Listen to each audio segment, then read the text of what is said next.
She's okay.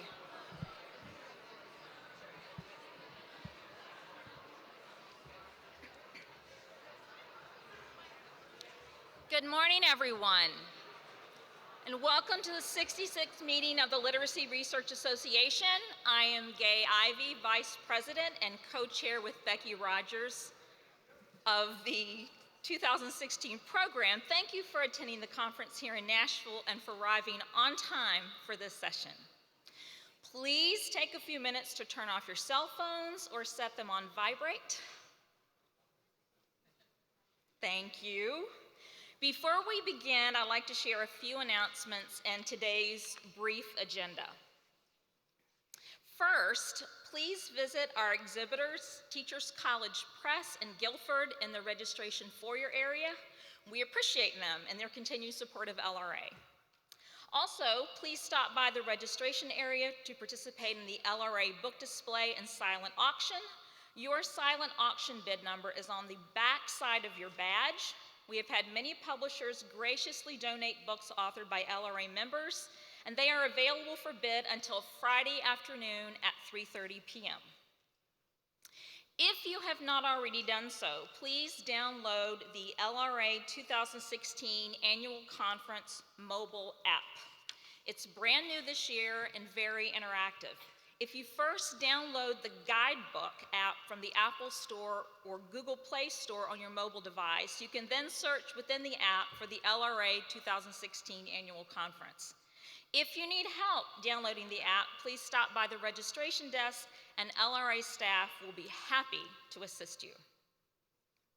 Make sure that you attend the Distinguished Scholar Lifetime Achievement session with Dr. Alan Luke in this ballroom at 3 o'clock p.m. this afternoon.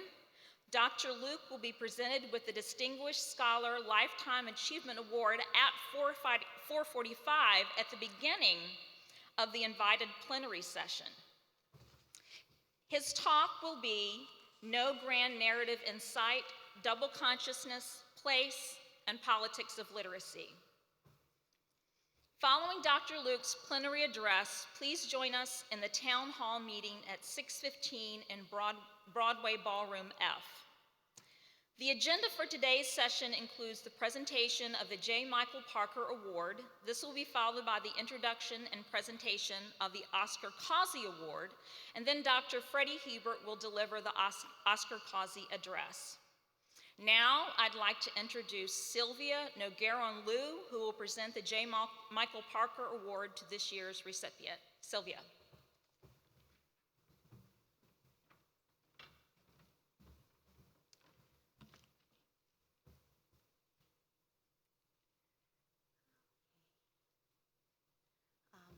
Hello, I'm Sylvia Nogueron-Liu, and I'm here to present the J. Michael Parker Award, which is, it honors the memory of J. Michael Parker and his interest in adult literacy research. It also pays for annual conference expenses for a doctoral student or an untenured professor. The award is intended to encourage research in adult literacy. The award is given to a paper capable of making a significant contribution to theory and practice of adult literacy learning and instruction. So the paper selected has an appropriate, strong methodology and impact to the field. And now I would like to acknowledge the hard work of the award committee members reviewing the submissions. This is a dream team. It is a joy to share our enthusiasm in the difficult task of selecting a winner from all the amazing papers reporting new work in the field. So thank you for your service. And if you're here, I'll ask you to please feel free to stand as I read your names.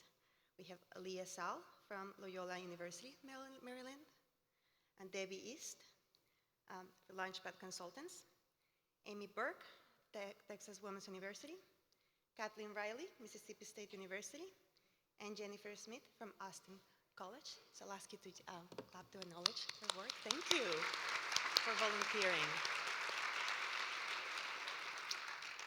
And here's a slide with the past winners. And it's, so you can see some of the faces of the past winners of the award. Let's go really quick. Okay, so this year's winner captures the spirit and intent of the award in important ways, in addition to the paper's implications for research and practice. The author reports 6 years of ethnographic research in the paper titled Tensions Between Vulnerability and Public Literacy Spaces. Writers at a homeless shelter negotiate personal narratives for community. This work examines the contradictions of this space, the public readings in sponsors, and the author's own role as a facilitator, creating and disrupting the composing process. Please welcome this year's winners of the J. Michael Parker Award, Dr. Rosina Zamora Liu from the University of Iowa.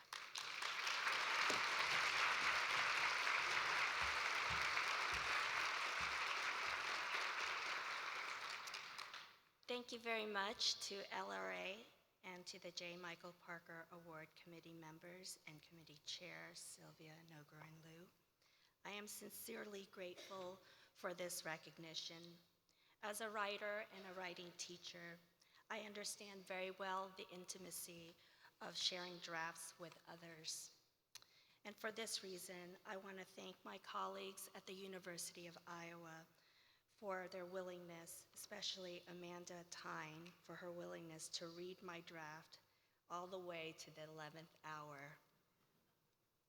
I want to thank her and my other colleagues too, Carolyn Colvin, Renita Schmidt, and Bonnie Sunstein for their mentorship this past year and a half. They say that behind every success, there are a whole bunch of women right by your side, and that cannot be any truer for me. And last but most importantly, as a writer and writing teacher, I am especially thankful for the 100+ men and women who have allowed me to write alongside them each week inside the Community Stories Writing Workshop at a homeless shelter and at the VA. Through these intimate exchanges, they have taught me things about writing and writers, reading and readers that I otherwise would not have known or have overlooked due to my own oversight. They have informed for me, if not disrupt, what literacies I and we privilege, and importantly, whose. This paper is thus perhaps one of the most important reflections I have written thus far on my 6-year and ongoing ethnographic study of the workshop and the public events that it sponsors. At the skin, this paper is about the dominant deficit discourses that frame public expectations of writers and writing, particularly those, who are homeless and who are poor. Audiences, for example, come to these readings with preconceived notions of who they imagine the writers to be and what kinds of stories they presume the writers will tell. Stories about being homeless and being poor, as if that is the only thing they can write. These stories the audience then could say that they bore witness to, even though such empathy is neither real nor sustainable, they being consumers of another's trauma. The risks for community writers are therefore at least twofold. Not only do they risk the emotional consequences of talking about painful pasts with strangers, they risk essentializing, fetishizing their homelessness. What is intended as public access to writing and reading opportunities conjunctionally becomes public access to writers' personal vulnerability. At the heart, then, this paper is also a paper about accountability, ours as educators and as community members, to examine our own roles and responsibilities in sponsoring literacy spaces for public access. I cannot thank LRA enough for creating this space and recognizing this kind of work. I am deeply humbled. Thank you.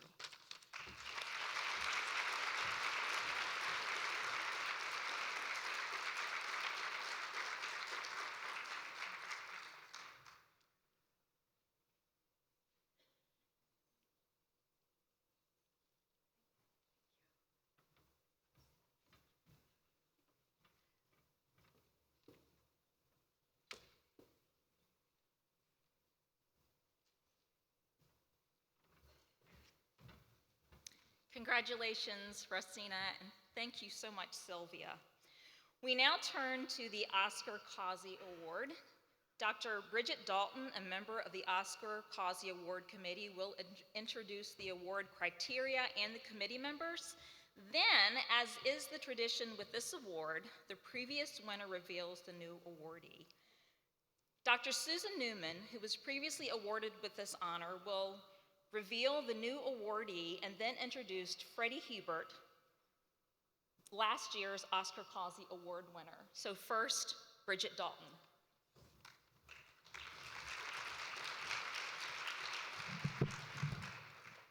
Thank you and good morning. I'm trying to advance the slide. Shall I use this instead? You hear that dinging, don't you?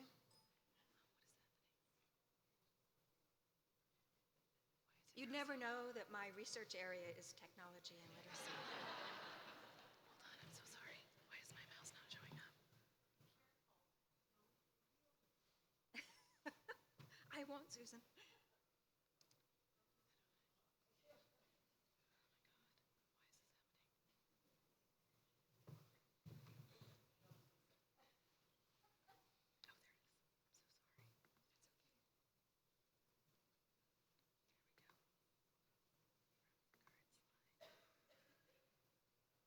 There we go. Thank you. Thank you, Sasha. So, the Oscar S. Causey Award. This award is awarded annually to honor an LRA member for outstanding contributions to reading research. Dr. Oscar S. Causey was the founder of LRA and served many years as chair of the executive committee. There are 6 criteria for this award.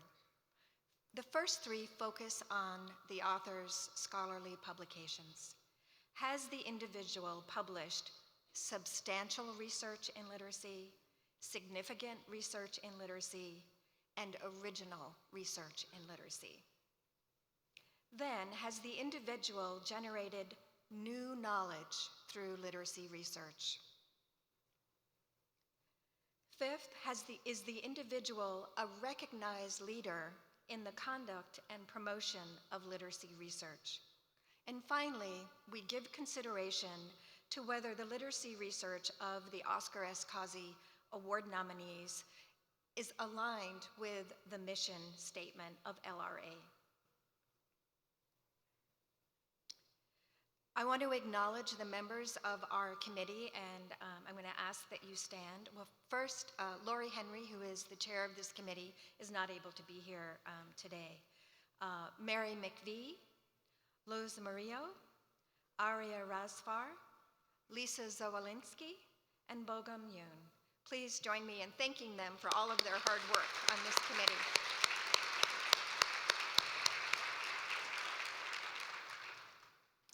Let's take a moment to acknowledge this illustrious group of recipients of the Oscar S. Causey Award, which initiated back in 1967. So this shows from 67 to 1993, and then from 94 to 2015, our current awardee.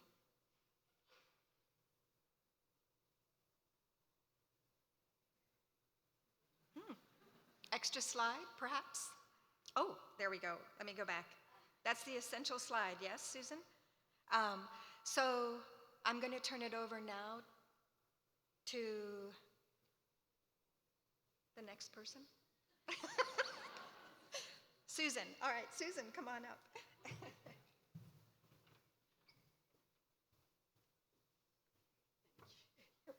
Is it just a quick over here? It's just the arrow, yes. Just the arrow? Yes. Well, good morning, everyone. Remember, I'm early childhood, so we do it again. Good morning, everyone.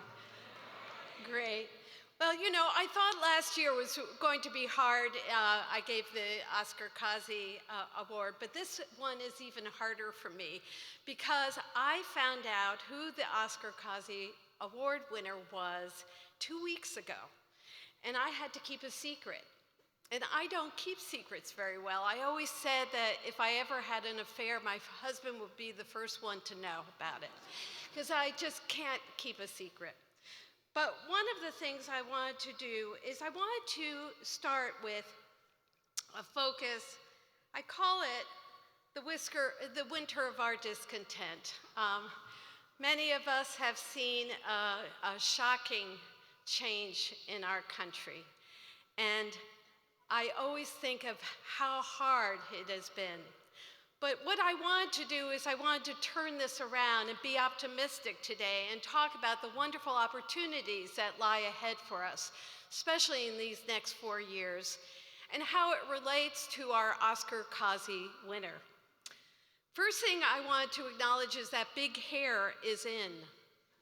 That we can now tease and color and change and do all sorts of things, cover various bald spots and whatever, and it's good. And the second thing is I think we've learned that we can be really, really rude. That as many of you know, I'm from New York, and we're nasty. We're not nice. In fact, last night I was just shocked when the cabbie asked me, "How are you?"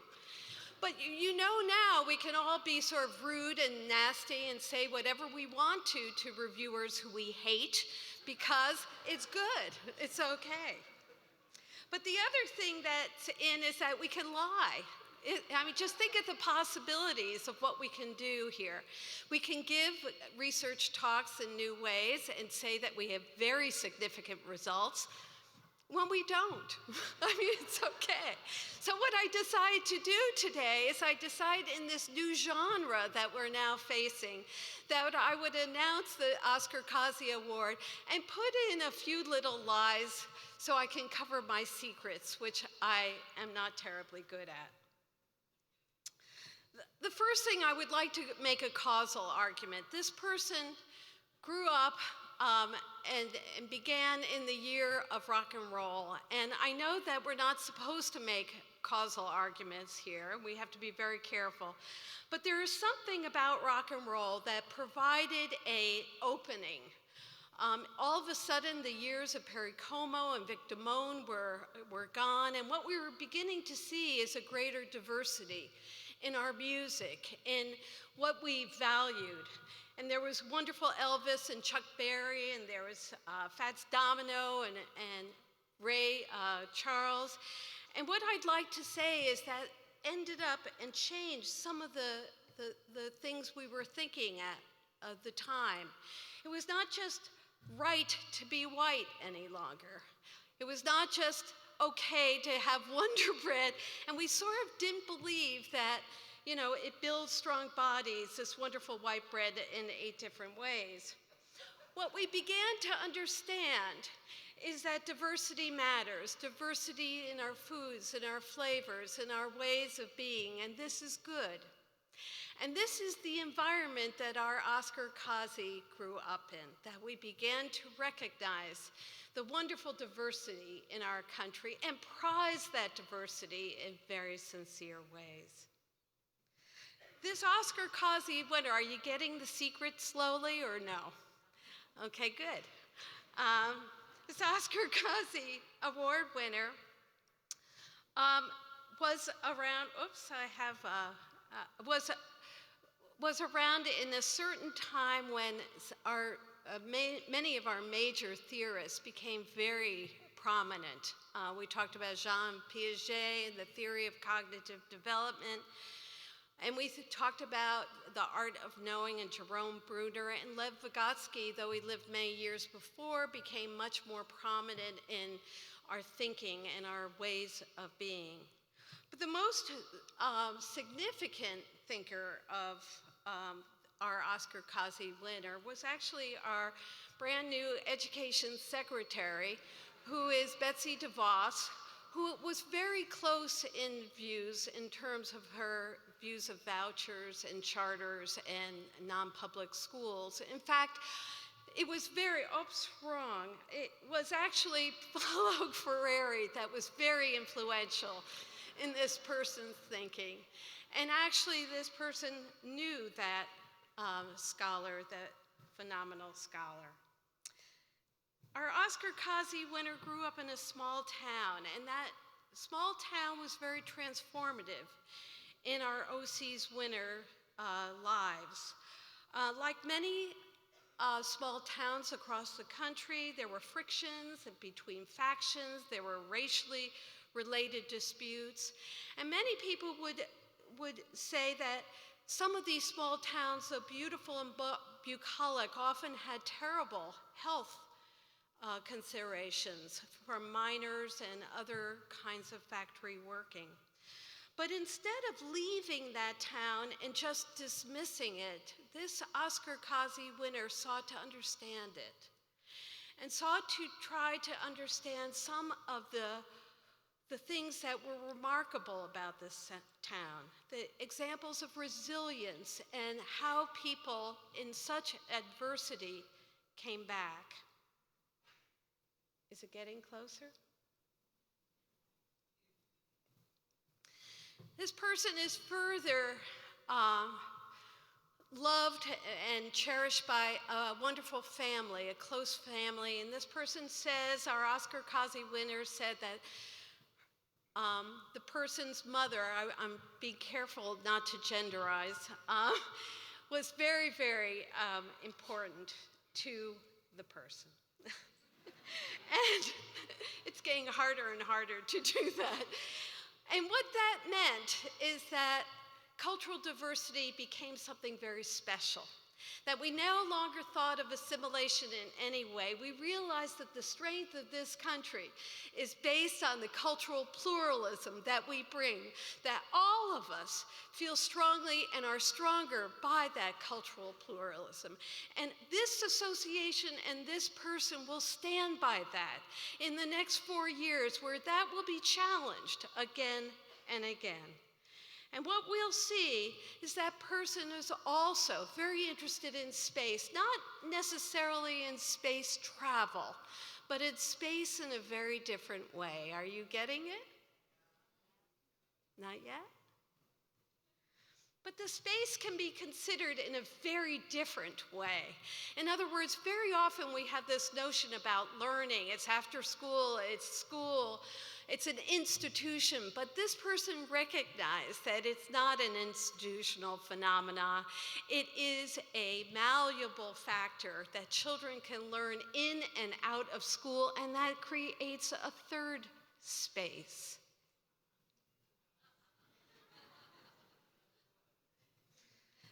This person has very influential and wonderful friends: Michael Cole, Michael Rose, Alan Luke, Barbara Rogoff.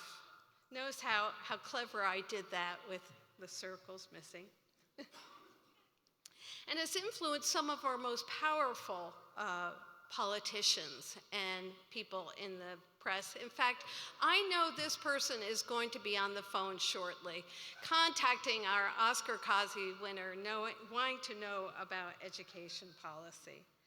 But actually, it's a very fine individual that has contacted, literally, this person to understand how we can embrace a more inclusive view of early education. And so when I asked this Oscar Causey winner, how do you do it all? How are you so incredibly productive and so active in your community and with so many people? What do you do during your free time? And again, it comes back to friends and family. These are the mentees of the people that have grown through her wonderful work. Oops, I did a gender. And a family who loves, and grandchild and son who she loves. These are her colleagues right now at her university, which has embraced her and her wonderful work. Do you have it yet? And today, I would like to honor our Oscar Causey winner, Chris Kateris.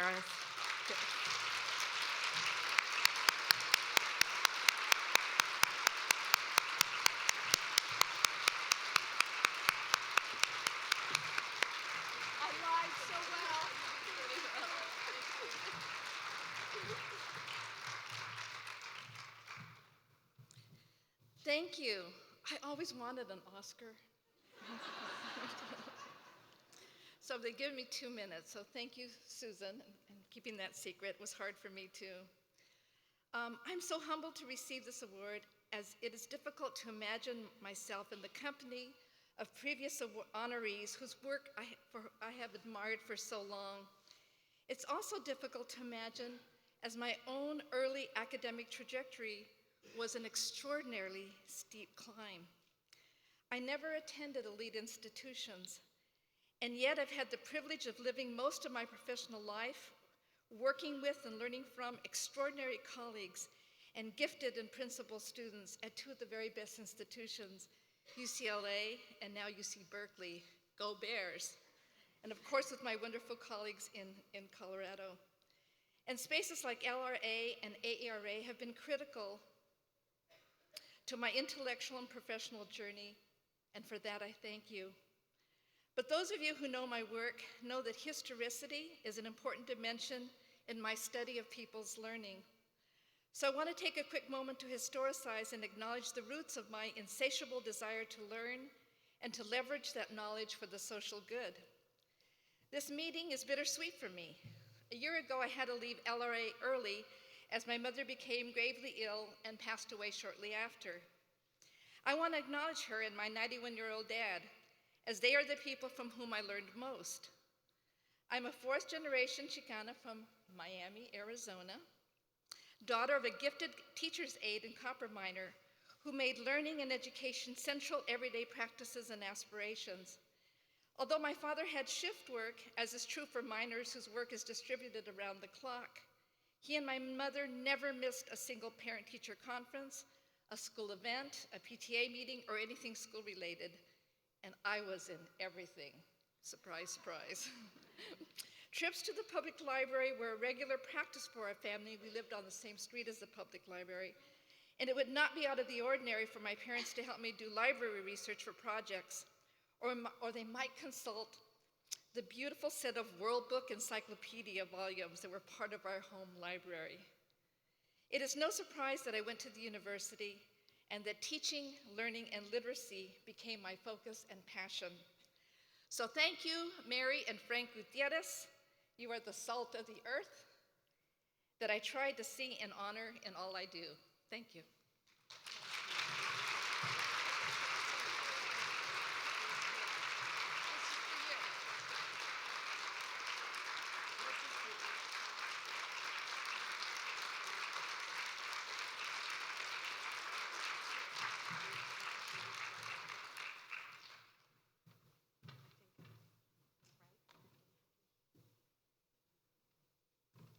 Can we move this slide?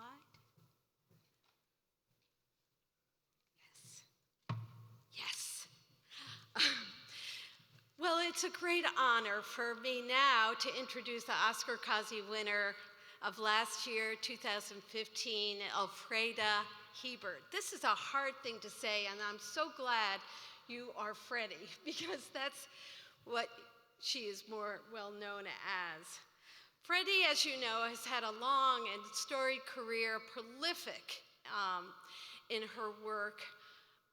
In my looking at her vita, I counted 198 chapters, books, and articles, and I'm sure I've left out a number.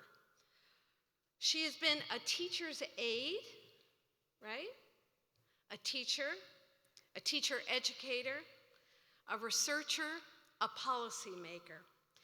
And she is more, what is wonderful about Freddie is she's more energetic than ever before. You're still going and going so strong.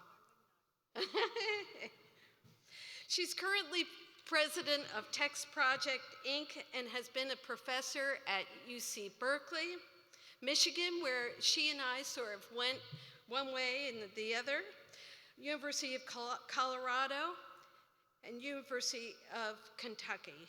She was center director of Sierra, the Center for the Improvement of Early Reading Achievement. I think I have that right.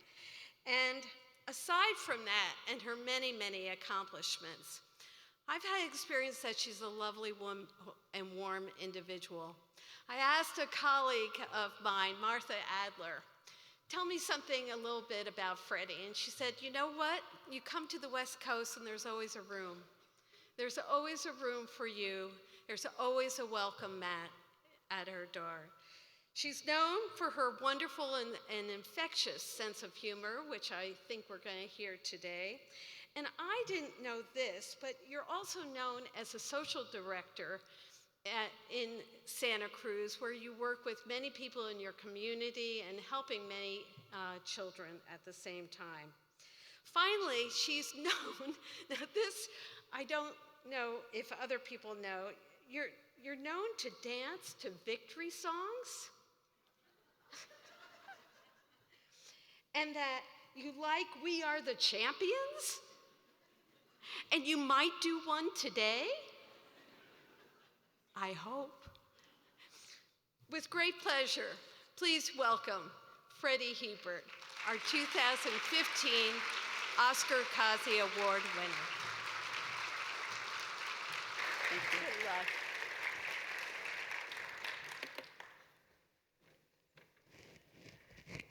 Thanks very much, Susan, for the warm-up. Usually I get put into that role of needing to warm up the crowd, but I feel like you're all right here and ready. And if I got chosen to do this because I'm funny, I'm not going to be as funny as I usually can do.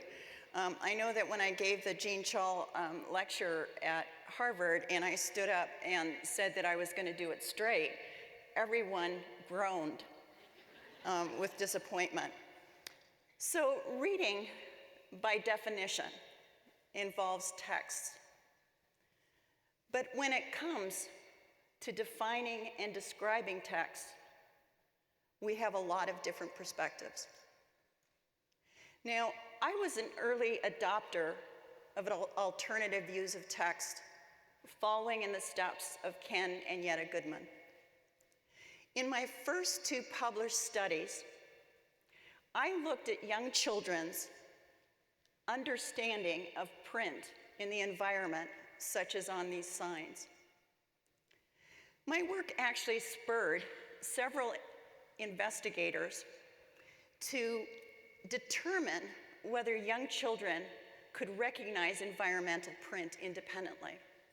And what they did is they would transpose, for example, a Coca-Cola, the words Coca-Cola on a stop sign, and then conclude that young children couldn't independently recognize environmental print. Now, that had never been my intent, to have young children independently recognize environmental print. My interest lay in having young children's understanding of the meaningfulness of print come into tasks such as that of becoming conventionally literate. Further, even as an early adopter of alternative views of text, I was always aware that at one point or another, individuals, if they want to participate fully in communities and in the workplace, need to have conventional literacy.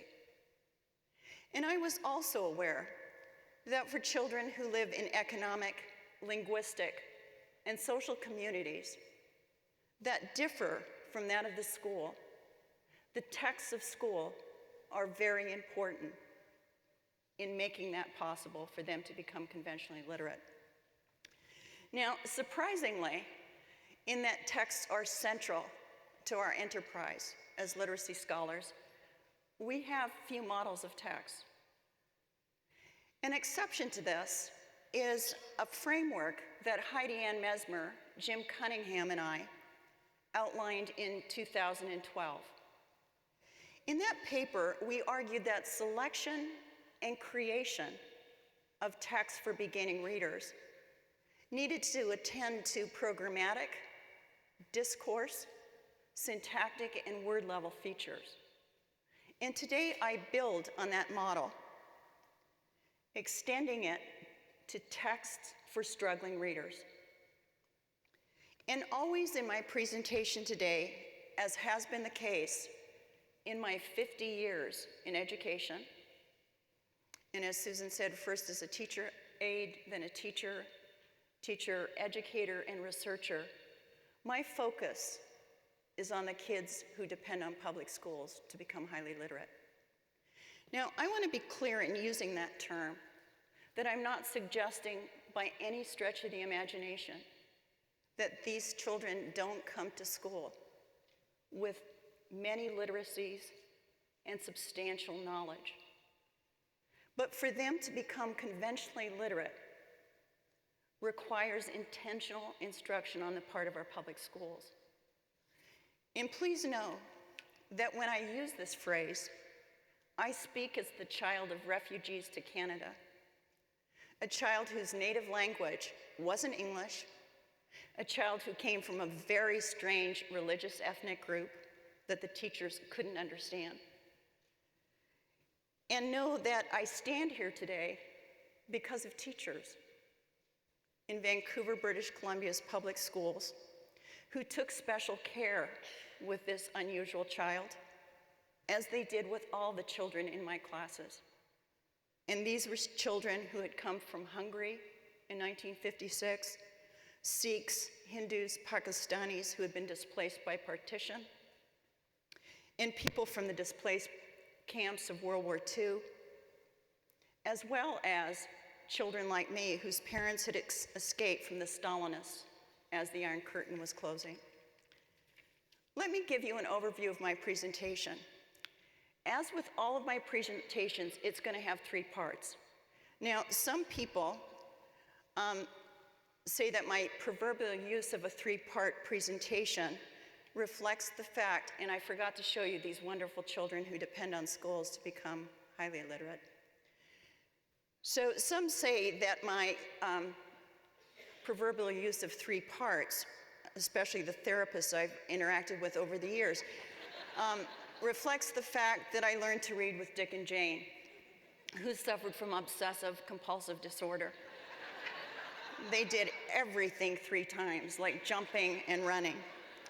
So in the first part of the presentation, I examine a text innovation that has become ubiquitous in the 6 years since the Common Core standards launch. In the second part, I describe a framework of text with fairly broad brushstrokes. And finally, I look at my conclusions in relation to future research, especially the research that I'm going to be doing in the next phase of my career. And Susan, I don't understand why I'd be slowing down. It was just some kind of ageism. I don't believe in that. Okay, so on to the illustration. This new text solution consists of current events articles from newspapers and websites. Now, there's nothing unusual about that. What is unique is the presence in these programs of a text at each of the readability levels of the Common Core state standards. So here's the staircase of text complexity that the Common Core writers presented. Actually, they hypothesized that the levels that students needed to attain at specific steps were required if they were to attain college and career levels by high school. Here's what's offered in one of these programs. On the right-hand side, you can see the levels. So you've got the choice of one of these 5 levels that match perfectly onto the staircase of text complexity. This is a compelling idea. With a click or 2, each student can be provided with just the right text, or what my friend Steve Stahl used to call Goldilocks text. But is it true that these adapted texts increase the reading capacity of struggling readers? When I couldn't find answers to this question in the literature, I conducted a study. And what I did is I established the critical features of text, and then I compared those features to what we know in the archival literature. My study consisted of 500 leveled magazine articles, 5 texts representing each of these 5 Lexile levels from one program, and the program is Newsella. But the patterns are similar in other programs such as Achieve 3000 and Read 180. These programs I'm going to collectively call Level Magazine programs. As this chart shows, mean sentence length and number of words increase as text levels increase. Okay, so the lowest texts are on the left-hand side, highest texts on the right. On word frequency, the Lexile Analyzer's measure of semantics, the pattern is opposite. Word frequency decreases with higher levels. That's actually what you'd expect because lower levels on the word frequency measure mean, on average, harder words. So here's what the proficient readers get. Here's what the least proficient readers get. So just keep thinking that there are millions of kids actually getting this as we speak today. So if struggling readers get the lowest level text, they read texts that are 41% as long as those for proficient readers, sentences that are slightly less than half as long, and words with higher average frequency. Now, are these features validated by research? That is, do short texts with short sentences and words with higher average frequency increase the reading capacity of struggling readers? On the feature of short text, I'm going to review findings related to reading volume later in the presentation. But to foreshadow those results, let me quote from Jay Samuels, who served on the National Literacy Panel in 2000 and had this to say about the panel's conclusions on independent reading with which he didn't agree. If amount of time spent reading isn't associated with reading proficiency, reading is the only human endeavor that follows this pattern. Second, do short sentences help poor readers comprehend better? Now, it is the case that long sentences are associated with more complex ideas, at least in expository text. That's not the case with narrative text. But does putting clauses and phrases into separate sentences help poor readers comprehend? In his dissertation, which was published in 1974, David Pearson looked at students' comprehension as a function of complex sentences, such as this one, and simple sentences that have been made from a complex sentence. Comprehension was the same or better on the more complex than simple sentences. David suggested that rewriting the ideas as two sentences eliminates the causal relationship, placing a greater inferential load on readers. By the mid-1980s, when I worked on Becoming a Nation of Readers, the findings on the effect of shortening sentences to get lower readability levels was substantial enough that the Commission cautioned against over-reliance on readability formulas for creating or selecting reading text. In fact, we wanted to call for a moratorium on readability formulas, but Jean Chall, whose name was associated with a pretty major readability formula at that point, was on our commission and was having none of it. Subsequent research has continued to show that shortening sentences isn't an aid to comprehension. For example, in a study that colleagues and I published in 2011, texts were written with different levels of syntactic and lexical complexity. Lower lexical complexity had a significant positive effect on comprehension on 2 of the 4 topics. Syntactic changes, either harder ones or easier, didn't influence comprehension of any topic. Now, the finding of an effect for lexical complexity is one of the most enduring in our field. But the word frequency outcome of the Lexile framework simply gives an average of the frequencies of all the words in a text. An average for word frequency is a problem because of the skewed distribution of English vocabulary. Around 100 words appear 1,000 times per million words, and then we have another 375,000 words that appear less than once per million, with about half of those words appearing once every 10 or 20 million words. To illustrate the meaninglessness of this metric, consider these 2 texts They have the same average word frequency, and it's the word frequency of the most challenging leveled magazine text. So every rare word is treated the same and counted every time, meaning that Mac and TAC are treated similarly to nonlinear and condensation, leading to a similar evaluation of vocabulary load.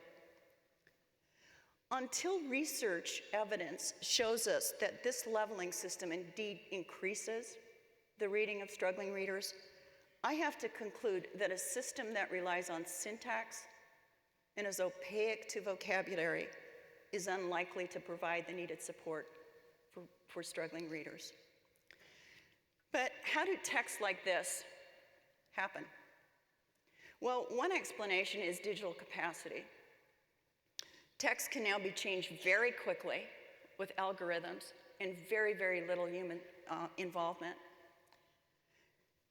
But I say that the bigger source was the decision of Common Core writers to reify an explicit set of quantitative parameters in the staircase of text complexity. Based on the conclusions of Becoming a Nation of Readers, California and Texas in the late 1980s led the way by explicitly mandating that reading text manipulated by readability formulas wouldn't be available for purchase with state funds. From that time till the Common Core, readability formulas haven't been used to change or select texts in core reading programs. That's not the case in content area programs, but in reading programs it is. Now, the Common Core writers went a step further than providing the staircase of text complexity based on the Lexile framework. To appease other companies that charge for analyzing for text complexity, they actually provided an addendum with other quantitative indices, and this was the only modification they were willing to make to the Common Core. I say that such an action is more than tacit approval for changing and assigning text based primarily on the criterion of sentence length. This illustration demonstrates the urgency and need of attention to my thesis. For a large portion of our population to become highly literate, literacy scholars need to provide well-grounded principles and frameworks that counter policies, such as the staircase of text complexity, and that give readers grist, that provide supportive text rather than text that hinder struggling readers. In the second part of the presentation, I'm going to identify 3 principles that are essential foundations for texts that change the trajectories of struggling readers. But before I describe those principles, I want to be clear that I'm not claiming here today to be comprehensive in my text model. For example, I'm not going to consider narrative and expository text as Nell Duke has done. Neither am I going to examine the ways in which teacher and task scaffolding fosters readers' comprehension of text as Sheila Valencia, Karen Wixon, and David Pearson have done. What I've done is to pick from among the many topics related to text 3 that I believe require extensive and intensive attention from our community. Without such attention, educators are vulnerable to quick fixes that at best maintain the status quo and possibly create even more obstacles to educational opportunity for the students most in need. The first principle for struggling readers is that texts need to be meaningful. Really, Freddie? At first glance, this principle seems so apparent as to be tautological. After all, reading as a language process is focused on meaning. Jim G. tells us that meaning making can take many different forms, but humans, even young humans, approach language, including written language, as if there's going to be some meaning. When students with few prior literacy experiences are asked to read with nonsensical texts, we shouldn't be surprised if they fail to become proficient comprehenders. And nonsensical text is precisely what has formed the primary reading diets of a generation of American school children especially those who are perceived as at risk. These figures are from the textbook adoption in California that was mandated during No Child Left Behind. And these remain in many classrooms, especially for interventions, Tier 2 and Tier 3, in classrooms not just in California, but across the US, beginning with kindergarten. Then you get another dose in first grade, then in second grade, then in third grade, and finally, interventions for struggling readers and for English learners in grades 4 through 8. Now, I have to admit, when I started this presentation 8 months ago, I thought that the term con man was a very meaningless term, and I have since upgraded that to a central core vocabulary.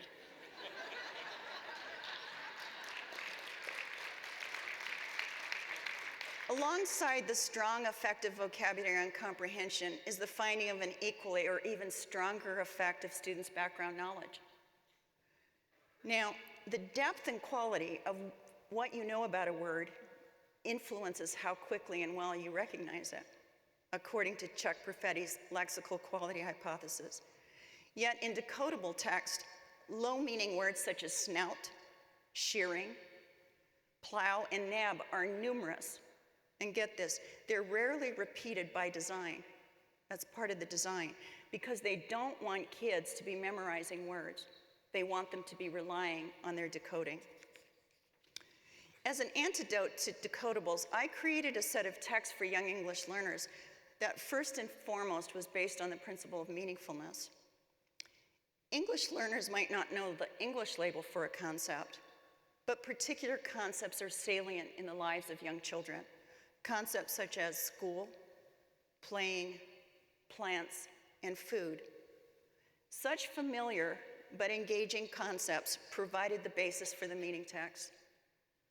From the target words for a topic, the chosen words were ones with consistent common vowel consonant patterns or rhymes, and with substantial frequency in written English. So we picked the words dog and frog, but not cog, bog, slog, and flog. With Charlie Fisher, I initiated an intervention with a meaning text in a district with a high percentage of English learners. For 12 weeks, in 3 half-hour weekly sessions, the same teacher worked with 2 groups of students from the same class, and there were 9 first-grade classrooms. They participated in exactly the same instructional routine, lots of writing, lots of wordplay. But 10 minutes of each half hour was devoted to reading text. One group reading the open court decodables, the other the meaning text. A third triplet of students stayed in the classroom where they received instruction in the district's core reading program, which had a second set of decodables. By the second half of first grade, when we started the intervention, these English language learners had been through the 44 phonemes once in kindergarten, and they were on the second tour. But most of them could recognize at best a handful of words. As a result of the intervention, the meaning group outperformed both the intervention and classroom decodable groups in reading several texts, but not a decodable text. The meaning group also outperformed the other 2 groups on several word recognition tasks, but not a decoding task of nonsense words. That is, when things didn't make sense, better reading skills didn't help these students. The meaning texts were filled with familiar concepts, but they also provided some consistency in phonics patterns. The second principle is that texts for struggling readers need to have a modicum of consistency in linguistic information. Now, I've underlined modicum to emphasize that language learning involves generalization. It's not about seeing and practicing every single sound or every single word. In the meaning text, we emphasize 25 phoneme grapheme patterns rather than the 250 that are required for a program to be officially labeled as decodable by the states of Texas and California. Even representative knowledge about phonics, however, can only go so far. To move beyond the novice stage in reading, students need to be facile with the meaning parts or morphemes of language. And to understand morphology's role in proficient reading requires us as literacy educators to understand the nature of the lexicon or the vocabulary of English. Estimates place the number of words in English at around 400,000. Obviously an impossible number of words to teach. But when viewed from the perspective of morphology, the learning tasks becomes somewhat more manageable. In a landmark study, Bill Nagy and Dick Anderson estimated that the English lexicon could be parsed into 88,500 word families. An example of a morphological family is adequate, adequately, and inadequate. This figure gives the distribution of words in a corpus of 200,000 words. Nagy and Anderson hypothesized that the morphological families become prominent in the text on the right-hand side of the graph, when rare words become more prominent, as in the middle grades. But in a recent analysis of core reading programs, Devin Kearns, Joanne Carlisle, and I found that 52% of the unique words in grade 1 texts and 65% in grade 3 texts have multiple morphemes. Amanda Goodwin, Gina Cervetti, and I set out to establish the presence of word families in the most frequent portion of the English lexicon, words with 10 or more predicted appearances per million. We identified 2,500 word families in that group. In a subsequent study, I identified families in the moderately low frequent group here. This group has approximately 1,500 word families. So the words on this side of the graph, those that appear at least once per million, have approximately 4,000 word families. The next step in our research was to establish whether these words appear a lot in text, so a validation study. And what we used were the 200 texts identified by Common Core writers as exemplars of complex text for different grade levels. These are the 200 texts. Yes, I have compulsively gathered all of them, scanned them, or as it's called in my neighborhood where the kids do the scanning, scammed them, because they charge quite a bit for this process, and analyzed these texts. We found that the 2,500 words families accounted for an average of 91.5% of the words across the board from K to college and career ready. The 1,500 families added an additional 5%, and this leaves a very small percentage accounted for by all the rest of the words. Percentages of these words and word families differed across the grade levels. So at K1, about 97% of the words were accounted for by the 2,500 families. Those are the words in yellow. At grades 11 to college and career ready, 90% of the words came from that 2,500 group, 15% from the, 5% from the 1,500 group, which are in orange, and then you see that more rare words are beginning to appear. Now, the presence of a group of highly prolific word families doesn't mean that children use this knowledge when reading. A handful of reviews of morphological studies show that demands of text are high and students can be taught to use these words, but we just don't know if kids' knowledge keeps up with the demands of the text. That's something that I intend to investigate in the future. But to date, my work on this corpus has focused on creating text on this core vocabulary. So I'm referring here to the words with moderate to high frequency. In designing what I'm calling content text to support struggling readers, I drew heavily on research from the English as a second language field, where a substantial amount of evidence shows that young adults who can read well in their native languages can be taught to read English well and quickly when they move through a progression from highly frequent to moderately frequent to low frequent words.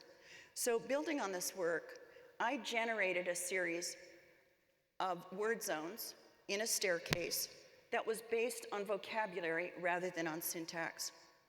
So any text at one of these levels has 98 to 99% of the words within that level or from text below that level. But even with this goal of emphasizing the core vocabulary, a chief criterion of these content texts was unmeaningfulness. Whereas current intervention texts for middle graders emphasize a con man shaving sheep, the content text emphasize topics that are relevant to background knowledge in both narrative and expository text. So topics such as these: stars, toys, storms, wind farms, so on. Many students have read these texts over the past 15 years, and numerous investigators have studied their effects, concluding that consistent experiences with these texts can increase background knowledge, comprehension, and ease of reading. Now, with any intervention, including the content text, we can ask whether the effects simply reflect that kids are doing more reading, not the specific text or the strategies. We've controlled for that with the content text, but claims for the Level magazine articles, for example, need to view their results from this lens. Introducing even a little more reading into students' school lives is likely to make a difference, as Jay Samuel said. So the third principle that I'm talking about here today is that struggling readers need to see an awful lot of text to get better at reading. But here's the big question. How much reading is associated with particular levels of reading proficiency is a question we simply don't have an answer to. And I have to say we have almost no research that examines that. How might we begin to answer this question? A first step I propose is to examine present reading habits or patterns. So if students are reading at adequate levels, that should mean that they're participating in enough reading. In a recent study, my colleagues and I compared data from two cohorts reading the same passages, one group in 1960 and another in 2011. We found that silent reading rates with comprehension were significantly lower in 2011 than in 1960, beginning with fourth grade and with a noticeable plateau in the middle grades. Actually, what you can see there is the high school kids are gaining at the same rate as the kids in 1960, but it just isn't enough from where they start. In another study, this time of middle school students' oral and silent reading, colleagues and I found that accuracy levels in oral reading were high. 90% of a sample of 8,000 middle graders could read grade level passages at 95% accuracy. That level, scholars such as Steve Stahl and Mari Clay have told us, should be satisfactory for comprehension. But when we asked them to read silently, 60% of the sample failed to answer a relatively easy set of comprehension questions satisfactorily. What we did is we took a sample of the poor and moderate comprehenders and asked them to read silently in a paper and pencil situation with an observer. In that situation, from the online situation, their comprehension rose significantly and their reading rates declined significantly. Findings such as these suggest, to me at least, that the vast majority of our students are proficient enough at word recognition, but they don't have the monitoring or stamina needed to read on their own. One explanation for these patterns of poor reading performance may lie in the amount that students read in school.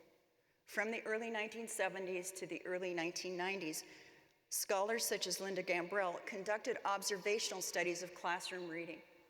The findings typically showed approximately 14 to 15 minutes spent in daily reading in elementary classrooms. In the early 2000s, a survey by the National Assessment of Educational Progress found fourth graders reporting an average of 8 to 12 minutes of daily reading. Now, this is the most comprehensive and the most recent to date, and it suggests that the amount that students are reading, which was previously at a fairly moderate level, may have declined. This decline in time spent reading has been happening while we've been devoting more time to reading instruction. Devin Brenner, Renata Tompkins, and I found that in classrooms under NCLB mandates in one school, in an entire state, reading instruction increased by about 50%, but the time students spent reading didn't increase significantly. A compelling finding in the Brenner study was the mode of reading. Students spent half of their time in assisted reading, ostensibly following along as their teachers or an audio tape read the story. This pattern of assisted reading seems to have extended across the grades, as evident in an observational study of high school classrooms as part of the Reading for Understanding initiative. In that study, teachers reading aloud, with students presumably following along, accounted for 80% of the time spent reading in ELA, social studies, and science. All I have to say is that I think our teachers should be getting pretty good at reading. This research is not extensive, but for those students who read more in their classrooms, they in fact do better on the NAEP, as shown by John Guthrie. And in another study by LRA members Melanie Kuhn and Paula Schwogenflugel, an additional 1.8% of the school day spent reading distinguished classrooms with high levels of reading achievement from classrooms with low levels. A study led by Tim Rosinski illustrates the need to dig deeper in terms of volume. What I'm suggesting is it's not just a simple issue of adding more time and expecting more achievement. In the Rosinski study, we found that struggling middle and high schoolers only began to show improvements after they had spent a minimum of 20 hours in an online intervention. In this third and final part of the presentation, I'm going to summarize what I've talked about and describe implications of this work for future research.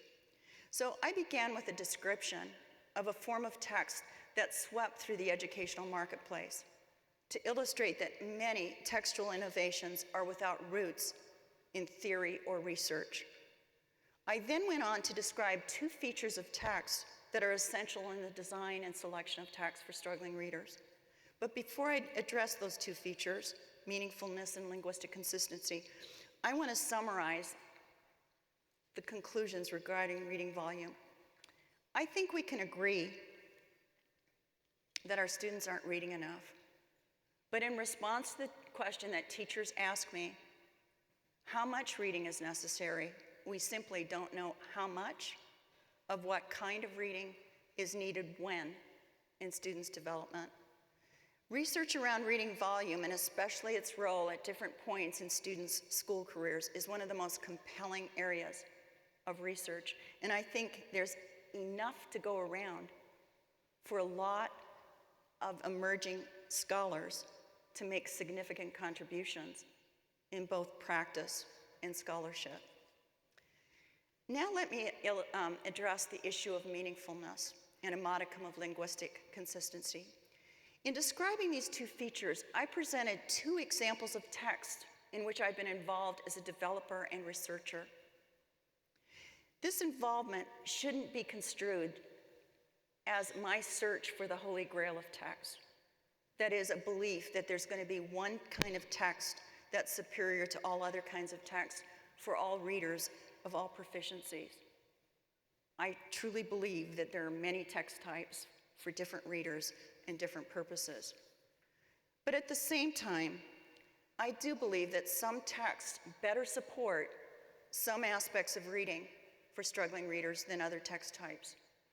What I'm actually proposing here today is that we return to the topic of intentional, or in a previous generation, controlled vocabulary. Our colleagues in English as a second language make intentional vocabulary a centerpiece of text, and the people that they work with are proficient readers in another language and are very motivated to learn to read English. Yet in American reading instruction, we've dropped this critical feature of learning for struggling readers, even as our schools have become more diverse linguistically, economically, and socially. We rightfully rejected the Dick and Jane genre in Becoming a Nation of Readers. However, it's important to note that in BNR, we recommended that primary level texts should meet the technical requirements for control vocabulary, while at the same time using language and ideas in artful ways. No one had addressed what this meant when California, in their 1988 textbook adoption, mandated that only authentic texts, that is trade books, would be acceptable for adoption in that state. This policy was a vast misinterpretation of Becoming a Nation of Readers. As Jill Fitzgerald and colleagues have shown, the number of unique words in text increased substantially from 1987 to 1993, reflecting a lack of focus on core vocabulary. But even with policies for another type of text, decodable ones, in the mid-1990s, repetition didn't enter in. And as I've shown, vocabulary was not represented by design. Now, I'm not suggesting a return to Dick and Jane. They remain in long-term rehab units, dealing with their obsessive compulsiveness, but we do need attention to what it means to have a modicum of meaningful linguistic information in text for struggling readers. The aim of the work that I've described earlier with Amanda Goodwin and Gina Cervetti has been to identify what we call a parsimonious vocabulary. Can we identify the smallest number of word families that account for the greatest proportion of the words in text? Further, the words beyond the parsimonious vocabulary also require attention.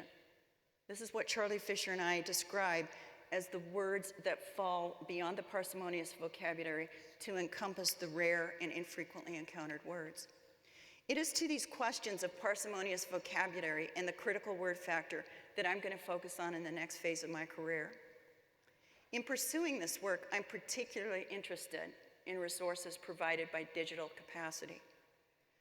Efforts such as the Level magazine texts are a poor use of the capacities of technology. For example, technology has made a wealth of databases available where words are tagged on features like concreteness and polysemy. And when these data, if somebody could close the back door, there's some people who I really inspired who went out there and now are talking about what they're gonna do about this. They couldn't wait for the ending, so it's pretty exciting. So when these data tools are used in conjunction with research on word complexity, we can begin to target words for instruction of individual students. Today, I want to demonstrate very quickly the potential of digital resources for creating instruction around parsimonious vocabulary. I'm going to present a prototype of a not-for-profit group I work with in Silicon Valley called Text Genome. The foundation for the prototype is the 4,000 word families. And what we do here is we put a word family in a grade level at which it appears initially with the greatest amount. As you see, the word families are spread across the grades, and please don't think that I'm proposing that students need instruction in every word for every grade level. In fact, I'm very much against that, and I'm making this database available as open access with great reluctance. What I'm interested in is adaptive instruction. So let me illustrate what we do here with some words from grades 9 to 10. We sort the words at a grade level into groups of 15 to 20. So we start with 450 words, sort them into groups of 15 to 20 based on 10 word features that are in my text analyzer. Features such as part of speech, age of acquisition, concreteness, and so on. So here are the words in a middle group in grades 9 to 10. And what we do is we identify, this is something that David Pearson, Michael Camille, and I talked about in an RRQ article in 2007. We identify words that typify the group. Next, what we do is we use a database of texts that students have a likelihood of encountering someday in school or in life. And we develop questions based on that. And depending on their performances, you either get instruction or you get next levels of assessment. Now, I'm offering this text genome prototype as an illustration of what's possible. Do know that we're always eager for partners, especially literacy researchers, who want to test our assumptions about whether, in fact, knowledge generalizes. So if you know installed, do you also really know inserted and guarantee? We have a rationale for that, but that is something that needs to be tested, as does the instruction. In conclusion, our models of text are few and have not been well articulated. But I believe that as a community, we have a lot of knowledge, but it's only through integrating this work, extending it, and providing educators with strong frameworks and principles that we're going to ensure that the students most in need receive the text they need. This attention to text features and diets isn't just hypothetical or a good idea. It's not just Freddie's good idea. Many of the comments that I've read and heard within our community post-November 8th have to do with the need to emphasize critical literacies, critical thinking with text, and I wholeheartedly agree with that. But for that to happen, students need to be doing the reading, not their teachers. Getting students onto the page with alacrity and proficiency is a necessary action. It's not sufficient by any means, but it's necessary if we're to increase educational equity and to sustain democratic ideals. And I believe strongly that ensuring that teachers have the knowledge and the will to support such proficiency is a primary obligation and contribution of this community here. That's what we contribute to a democratic society. I invite all of you to join me in supporting our teachers in becoming more knowledgeable and motivated in providing appropriate texts for all students, but especially the kids who depend on public schools to become highly literate. Thank you very much.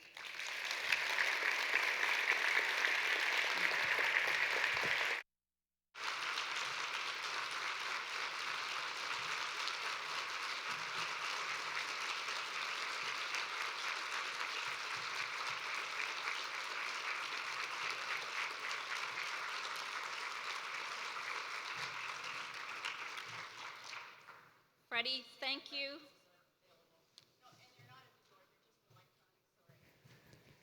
I can't see it. The Okay. references. Okay.